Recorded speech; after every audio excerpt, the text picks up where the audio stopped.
त्याला आज सकाळचे 6:30 वाजता आहे आणि मी चाललेत मिस्टरांना घ्यायला. ते आलेत जव्हार रेल्वे स्टेशनवर. तर चला त्याला घेऊन येऊया.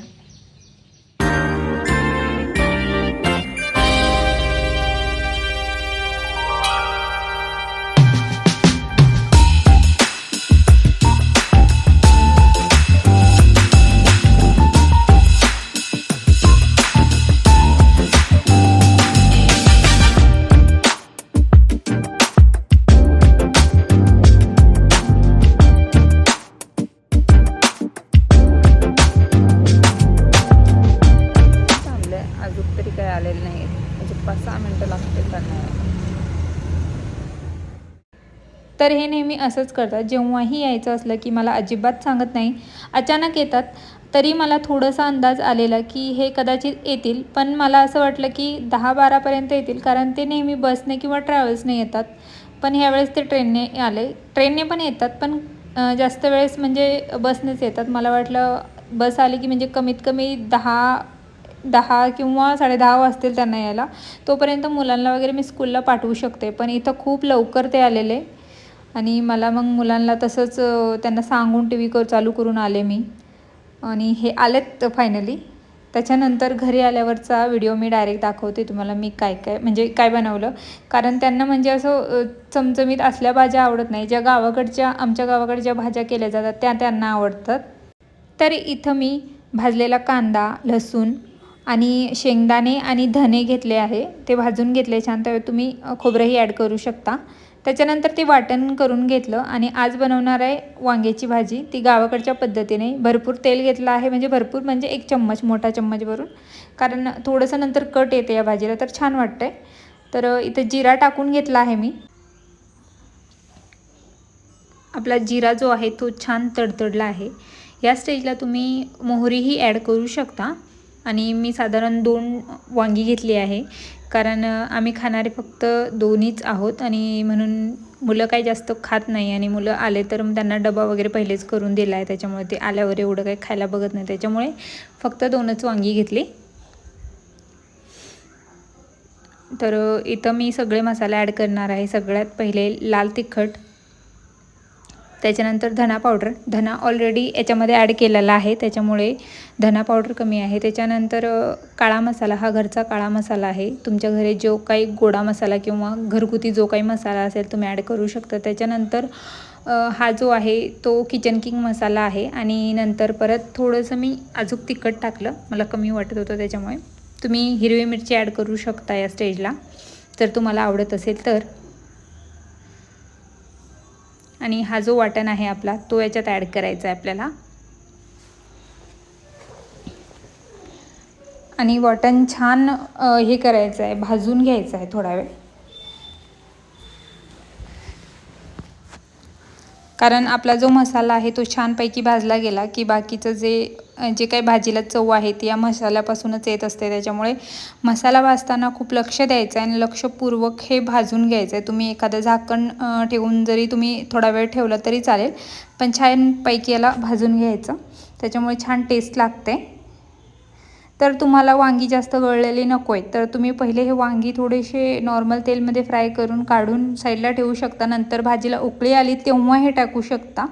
पण मला वाटतं म्हणजे भाजीचा आणि त्याचा बॅलन्स एकसारखा होईल, त्याच्यामुळे मी हेच केलं आहे. म्हणजे जसे आहे तसेच त्याच्यात ॲड केले पहिलेच मसाल्यासोबत. आणि कोणत्याही भाजीत मी गरम पाणी ॲड करते, त्याच्यामुळे त्या भाजीची चव चांगली येते आणि माझ्या मते तरी. आणि भाजी शिजण्यास थोडी मदतही होते, लवकर शिजते आणि छान म्हणजे बॅलन्स राहतो मसाल्याचा. तो गरम असतो आणि एकदम आपण थंड पाणी ॲड केलं तर तो वेगळा होऊ शकतो किंवा वेगळी चव येऊ शकते. तर मी इथं गरम पाणीच ॲड करत असते. आणि जास्त करून मोड आलेले जे काही कडधान्य असेल त्याच्यामध्ये तर मी गरम पाणीच यूज करते. इथं आपला मसाला छान भाजला गेला आहे. त्याच्यात नंतर आपल्याला मीठ ॲड करायचं आहे चवीपुरतं, जसं तुम्हाला आवडेल तसं. त्याच्यानंतर त्याच मिक्सरच्या भांड्यात थोडंसं पाणी ओतलं आहे मी, ते गरम पाणी होतं ते, आणि तेच याच्यामध्ये आपण आता टाकणार आहोत. ही भाजी तुम्हाला आत्ता जरी साधी वाटत असली की नंतर हिला खूप छान असा कट येतो आणि खूप छान लागते ही भाजी. आता याला शिजू द्यायचं आहे आपल्याला थोडा वेळ. तोपर्यंत आपल्याला भाकरीची तयारी करून घ्यायची आहे. तर इथं मी पीठ घेतलं आहे बाजरीचं. तर त्याच्यामध्ये आपल्याला मीठ ॲड करून घ्यायचं आहे, जेवढी तुम्हाला भाकरी करायचं आहे तितपत हे घेऊन. तर गव्हाच्या पिठाला आपण एकत्र मळून घेतो, पण बाजरीच्या पिठाला तसं नाही होत. आपण एकत्र दळून नाही ठेवायचं असतं, म्हणजे पहिले ते सगळं चाळून घ्यायचं जेवढं पाहिजे तुम्हाला. आणि एक एक चपातीपुरतंही तुम्ही भाकरीपुरतंही तुम्ही घेऊ शकता. पण मी एकत्र हे जेवढं माझा अंदाज आहे 4-5 भाकरी लागतील एक्स्ट्रा बनवून ठेवते मी, कारण बाजरीची भाकरी शिळी झाल्यानंतर अजून चांगली वाटते आणि चांगली चवीला लागते. त्याच्यामुळे आमच्या घरात गव्हापेक्षा मला बाजरीची भाकरी खूप आवडते, कारण लहानपणापासून गावाकडे बाजरीची भाकरी जास्त खाल्लेली आहे. आणि छान याला जेवढं आपण हे केलं ना, तर जेवढं जास्त आपण पीठ छानपैकी मळू, त्याची मशागत करू, तेवढं ते चांगलं, म्हणजे तेवढी चांगली भाकरी लागते. याला हातात म्हणजे आपला जो हे तळहात असतो ना, त्या भागाने छानपैकी याला हे करून मळून घ्यायचं आहे. मेहनत जेवढी घ्याल तेवढं छान भाकरी होते. आणि आपण थोडंफार असं फक्त नॉर्मल हे केलं, पाणी टाकलं आणि गोळा केला आणि ते बनवलं की मग ते भाकरी करताना ना तुटते किंवा फाटू शकते, याची शक्यता असते. त्याच्यामुळे छान त्याची मशागत करायची आणि छान अशा प्रकारे भाकरी करून घ्यायची. आता तुम्ही म्हणाल की भाकरी तुम्ही पहिल्यांदा बघत नाही आहे, तुम्हाला येत असेल कदाचित, सगळ्या गोष्टी आहे. पण ज्या नवशिक्या लेडीज आहे, म्हणजे ज्यांना बाजरीची भाकरी जमत नाही, त्यांच्यासाठी स्पेशल टिप्स माझ्याकडून. कारण मी इयत्ता 6वीपासून भाकरी करते आणि ते पण मी चुलीवर करायचे गावाकडे. तेव्हा काय म्हणजे गॅस वगैरे नंतर आलेला, पण गॅसवर एवढं काही करायला मी बघितलंच नाही आहे. चुलीवर किंवा गावाकडे जे काही हे असेल त्याच्यावरच केलेला. त्याच्यानंतर तवा छान गरम करून घ्यायचा आहे. त्याच्यावर आपल्याला ही भाकरी अशा प्रकारे ठेवून घ्यायची आहे. तर जी भाकरी आहे ती छानपैकी झालेली आहे आपली, म्हणजे त्याच्यात तव्यावर आपण टाकून दिली. त्याच्यानंतर थोडा गॅस हायच ठेवायचा. म्हणजे तुमचा गॅस जर खूप मोठा असेल तर तुम्ही थोडं मिडियमही ठेवू शकता. त्याच्यानंतर आपल्याला याच्यात पाणी लावायचं असतं थोडंसं आणि मग नंतर पलटी करायची असते. कोणाकोणाला भाकरी करायला खूप हे होतो, म्हणजे खूप वेळ लागतो किंवा नाही जमत. तर स्टार्टिंगला नाही जमत, हळूहळू आपण जसं जसं शिकत जाऊ तसं तसं ते होतं आणि व्यवस्थित होतात भाकरी, अगदी व्यवस्थित होतात. तर इथं आता मी पाणी लावून घेणार आहे छानपैकी. अशापैकी बघू शकता पाणी लावून घ्यायचं. आणि हे थोडं वाजतं आहे, जे नवीन कोणी असेल त्यांना खूप हे अवघड जाणार आहे स्टार्टिंगला. आणि स्टार्टिंगला म्हणजे भाजता येते, तुम्ही पाणी लावताना थोडंसं म्हणजे हळूहळू लावा, त्याच्यामुळे थोडंसं हे होईल, भाजणार नाही जास्त. आणि आता थोडंसं 1-2 मिनटं ठेवून परत पलटी करायची आपल्याला याला. तर खूप इझिली आहे पलटी करणं ही खूप, पण हे थोडंसं व्यवस्थित करावं लागतं. अशापैकी झाली आहे आपली पलटी करून.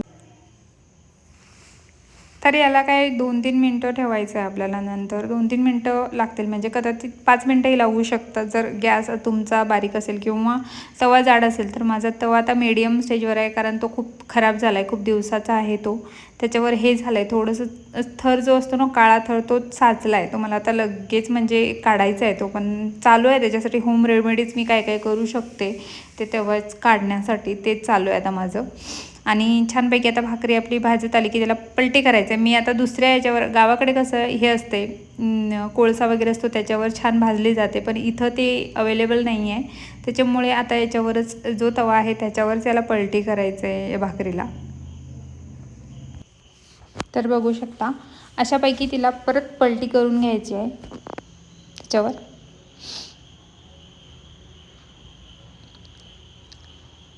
छान अशी पलटी केली की मग त्याच्यावरती भाजून जाते छानपैकी. म्हणजे एका साईडला मला कच्ची वाटत होती, मी परत म्हणजे तिथंच हे केलं, त्याला त्या जागेवर शेकून घे.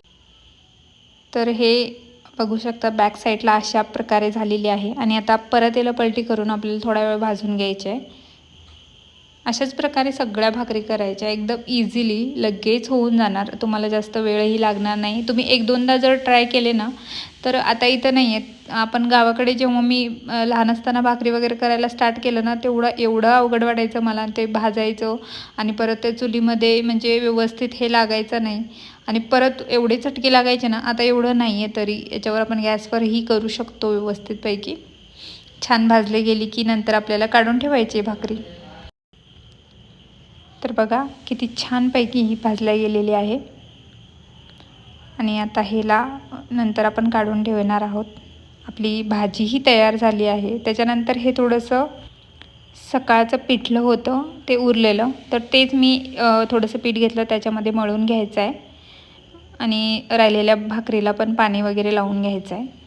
तर आम्ही लहान असताना जेव्हा माझी मम्मी वगैरे किंवा तेव्हा पराठे वगैरे हे काही गोष्टी नव्हत्या, तेव्हा उरलेली जी भाजी असायची ना, तर मम्मी माझी किंवा आजी सकाळी ते रात्रीची जर उरलीची भाजी असेल, कोणतीही पिठलं असेल, कोणती भाजी असेल, बटाट्याची भाजी असेल, मग ती अशा प्रकारे पिठामध्ये मळून त्याचं धपाट्या बनायचे, असं धपाटे वगैरे म्हणायचे आम्हाला आणि आम्हाला ते खूप आवडायचं. त्याच्यामध्ये तेल वगैरे टाकून आम्ही खूप आनंदाने खायचो. पण तीच आठवण आली आणि ते उरलेला पिठला मला दिसलं, तर मला खरंच त्या गोष्टीची आठवण आली की लहानपणी कशा गोष्टी आपण करायचो. आता मुलांना आपण वेगवेगळ्या प्रकारचे पदार्थ बनवून देतो, तरी त्यांचं मन त्या गोष्टीमध्ये लागत नाही. पण तेव्हा आपल्याला छोट्या छोट्या गोष्टींचा खूप आनंद व्हायचा, कारण त्या गोष्टी आपल्याला अवेलेबल नव्हत्या आपल्यासाठी. जरी अवेलेबल होत्या तरी त्या सिटी भागामध्ये, गावाकडे ती एवढी प्रगती नव्हती काही गोष्टींची. त्याच्यामुळे अशा प्रकारे ज्या गोष्टी आहे त्या मला खूप मनमोहक, म्हणजे खूप मन भरून येतं या गोष्टींना बघून आणि तो जो आनंद होता तो वेगळाच होता. तर अशा प्रकारे हे करून घ्यायचं आहे. त्याचंही जी काही भाजी उरलेली असेल तुम्ही करू शकता, पण कन्फर्म करून घ्या की ती भाजी खराब झालेली नसावी, कारण त्याच्यामुळे फूड पॉयझनिंग वगैरे होऊ शकतो. तर व्यवस्थित ती भाजी ठेवलेली गरम करून रात्री फ्रीजमध्ये किंवा पाणी वगैरे ठेवून त्याच्यामध्ये ठेवा आणि अशा प्रकारे ते पराठा बनवून घ्या. तर छान असा पराठाही तयार होतो. आणि तुम्हाला माझे व्हिडिओ आवडत असतील तर प्लीज माझ्या चॅनलला लाईक, शेअर अँड सबस्क्राईबही करत जा. त्याच्यामुळे मला खूप प्रोत्साहन येतो. नवीन नवीन व्हिडिओ तुमच्याबरोबर शेअर करायला मला खूप आवडतो. जे काही माझी डेली लाईफ आहे किंवा लाईफस्टाईल आहे किंवा ब्युटी टिप्स वगैरे, होम रेमेडीज, या सगळ्या गोष्टी मी तुमच्याबरोबर शेअर करत असते. तर बघा भाजीला किती छान अशी कट आली आहे आपल्या, आणि आपली जी दुसरी भाजी आहे तीही तयार आहे. पराठा आहे तोही तयार आहे. आणि कसा वाटला मला आजचा व्हिडिओ मला नक्की कमेंट बॉक्समध्ये कळवा. परत भेटूया आपण एका नवीन व्हिडिओसोबत. तोपर्यंत धन्यवाद.